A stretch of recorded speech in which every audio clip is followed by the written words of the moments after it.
We can use discussion as a scaffolding tool in almost any lesson. It's a great way in which to help students access the learning and just to make it that little bit easier for them. Here are some examples.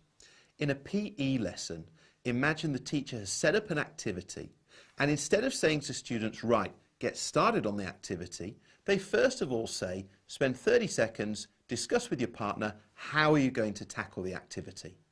So immediately they're scaffolding the learning through the discussion. In a primary geography lesson, the teacher sets up a mapping activity. And again, instead of throwing the students straight into it, they give the instructions and then they say, talk to your partner, how are you going to tackle this? What do you think you might try to do first?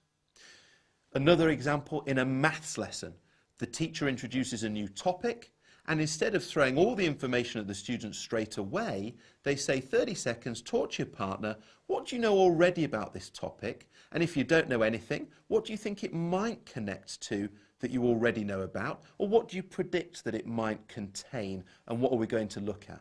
So straight away, they're getting students to invoke their prior knowledge and to explore and think about the possibilities contained in the topic. So in each of these examples, we see discussion being used as a way to help learners access the learning and to do a little bit of the work before they go into the main activity. So imagine that geography example again. We've got a primary geography lesson. The students are going to be doing some mapping work, but instead of going into the activity cold, as it were, the teacher has just provided this little scaffold, this little bridge into the activity for them. They do this discussion before they get started. And then when they do get started, they've already done a bit of the thinking. They're already part of the way there. And they can then interact with the task with that little bit of extra confidence and that little bit of extra certainty. In addition, while students are discussing, the teacher can walk around the room and listen to what's being said.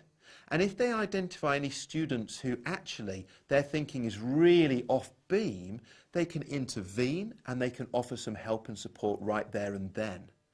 So not only does discussion provide a brilliant scaffolding tool that you can use, it also allows you to elicit information about student learning, which you can then use to change what you're doing. So you can intervene off the back of it, or you can think to yourself, hang on a second, maybe I actually need to reintroduce the task as a whole, because everybody's talking about it in a way that doesn't quite fit with what I wanted.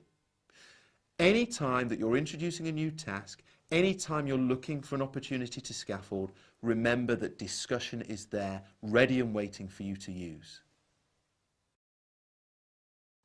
Golden nugget.